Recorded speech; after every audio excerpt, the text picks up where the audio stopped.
Hi guys, welcome back to the Library of Alexandria. Today I am going to be reviewing Elder Race. Something fell. Felder Race, if you want. Why did all this crap fall? It's stupid. Stupid.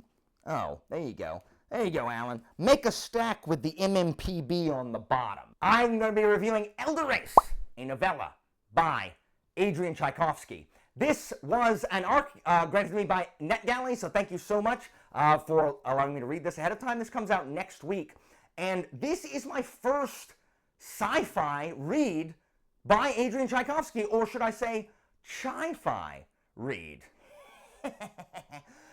Many of my friends love his science fiction. Children of Time, Children of Ruin, Shards of Earth, Doors of Eden, and other sci-fi works by him. This is my first, not only novella by him, but also my first sci-fi. I have only read his fantasy, Guns of the Dawn, and then The Shadows of the Apt up to this point, and I'll be reading Cage of Souls, which I think is also more fantasy. So I didn't know what to expect, but I really liked this novella. It is 176 pages, and I thought it was like less. It flew. It is really good. The premise is that it is on a planet somewhere, and this planet has like, it's very, you know, fantasy style, fantasy tech, and our main character is Linissa Fourth Daughter, because that's how they talk, and she's like the rebellious daughter who doesn't want to fall in line, because she is, you know, she believes in these stories and, you know, magic and all this stuff and legends, and so one day she disobeys and crawls up this mountain to this tower where the elder sorcerer lives, Nirgoth Elder.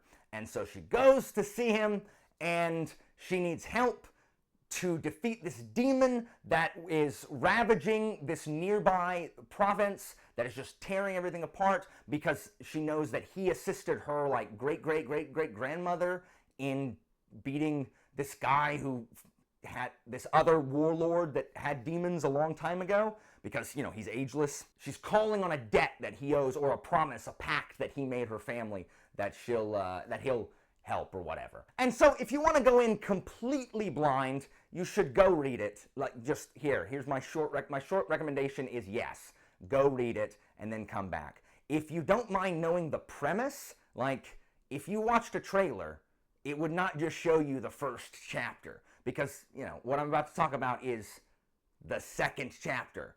Or you can read the Goodreads description, which also tells you what it's about. But if you really want to go in blind, stop and come back later. If you are okay with just knowing the premise, that's all I'm going to spoil is what the book is about, you know. Well, excuse me, princess. You know, I'm going to proceed.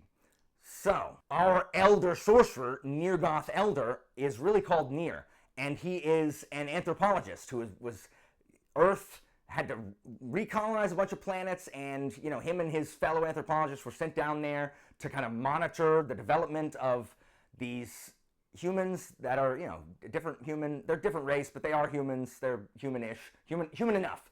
And now he's just kind of there, alone, and he doesn't know how long, if they're ever going to come back. All of his co-workers have left, and he volunteered to stay and, you know, keep feeding Data, and he's kept alive by his machines. He sleeps in stasis, and Linissa wakes him up, because to her, he is the wizard. He's this great sorcerer. And so this is where this is really clever on Tchaikovsky's part, because we get two POVs. We get Linissa and Nir, and it goes back and forth, jumps Lin chapter, Nir chapter. And I give Tchaikovsky so much credit for being able to differentiate the POVs. When we are in Linissa's chapter, it's third person, and it feels very much like a fantasy novel, and the dialogue is all, you know, very stylized like in a fantasy book, and she sees things through the way, the lens of someone who lives in a fantasy world. And then the Nir chapters are first person, and they are sci-fi, and he talks, you know, says all these buzzwords, and all this and this and this happens, and yeah, and I got to twirl the doody dad and the whirligig, and it reads very much more modern and sci-fi-ish, and it just goes back and forth. And so we'll see an event in in Linus's chapter about what's happening, and then we'll see the same thing from Nir's perspective on, and it's just like, oh, that's what was happening, and she just thought it was this, but he's like, no, it's this, and it's just really cool. And what it combines, this is the best, the absolute best use and subversion of the miscommunication trope. And I mean that because they miscommunicate not because it's something dumb that needs to happen for the plot. They literally can't communicate correctly because his little translators, it's been so long, like their language has kind of evolved and he doesn't have certain words for stuff. And so he thinks he's saying one thing, but she's hearing a completely different thing as it's being translated because the grammar, there's just like fine differences, nuances in the grammar. And so it is so interesting to watch them try to communicate because he can't understand things that she's saying, she can't understand stuff that he's saying, and it is the coolest use of language in a fantasy or sci-fi book that I have read since being on BookTube. I actually can't think of something that plays with language more than this. It's so good.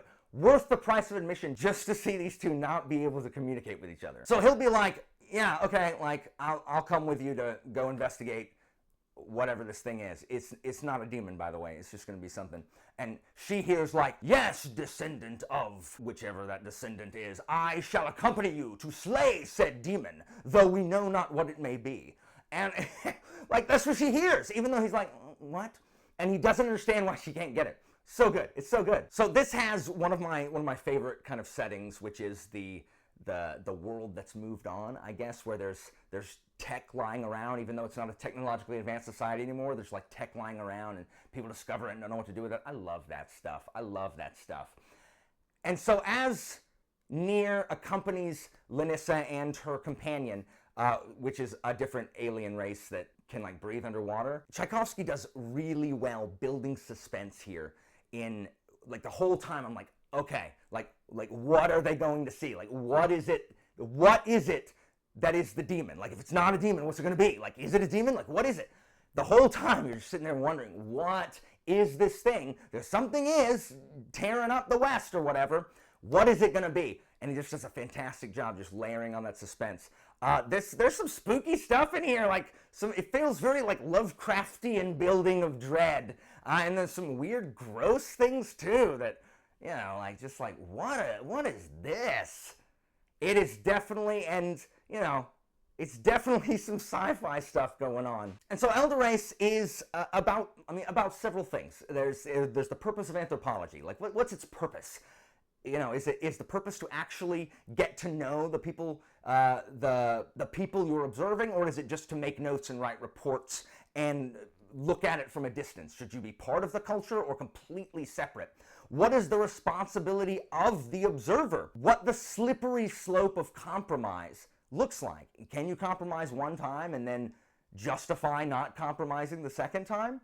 And this book is also about the power of belief and believing in stories and that desire to believe that everything can be fixed by a woman with a blade and how myth and legend are formed. And I love that. I actually just finished reading the Warlord Chronicles by Bernard Cornwell about King Arthur, and that also deals with how do myths get made? Why do we think of Arthur the way we think of Arthur when Derville knew Arthur how he was? And so I love that how legends are born, what happens and what changes in the retelling to where things do not match reality exactly. And it also has and this is so good. There's a really, really realistic portrayal of depression in this and what it's like to be chronically depressed as someone who has suffered from depression. And I take medication now. Plenty of ditches along the road. Maybe I'll find one to die in. To not be depressed. There's a quote about just because you do good doesn't mean you don't feel bad, because the feeling bad isn't because of anything that happened. And I was like, yes, like you just feel bad even if you've done well. You don't feel bad because of anything that occurred, anything you did. you just feel bad.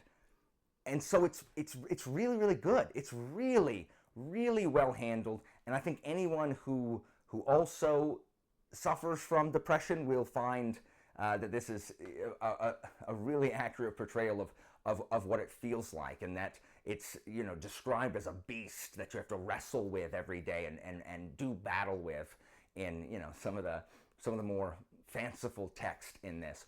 So all in all, this is really, really good. I can't wait to read more Tchaikovsky novellas. I can't wait to read more Tchaikovsky sci-fi. I mean, sci-fi is not... I always am going to like fantasy more than sci-fi, but I can't wait to try more of Adrian Tchaikovsky's sci-fi. I have not read anything that I have not liked by Adrian Tchaikovsky yet. So when this comes out, when Elder Race comes out, please do yourself a favor and go read it. Go read it. It won't take you long at all. It reads very quickly. What he's done here is it's just really, really interesting and really, really cool. So on the Kingfin approval system, I give this an excellent plus. I really enjoyed this. Out of 5 stars, I give it 4.5 stars, but I rounded it up to 5 on Goodreads because it is definitely more closer on the 5 scale than 4 for sure. So, you know, if I gun to my head, I'd say 5. This is an excellent, excellent novella. And who knows if that may change, because I'm just now starting to read novellas and kind of like figure out where they fall. Do they have a different rating system than I do longer works? I definitely recommend this. Please go check this out. Thank you again to NetGalley for the advanced copy. So guys, that is it for me. Have you read any of Adrian Tchaikovsky's novellas? I think all of his novellas are sci-fi, aren't they? Are there fantasy novellas? I don't know. I know there's short stories. But if you have read any of Adrian Tchaikovsky's other novellas, please let me know in the comments which ones I should check out. As always, guys, information about my Patreon and Discord is down in the description, and I'll see you next time, guys.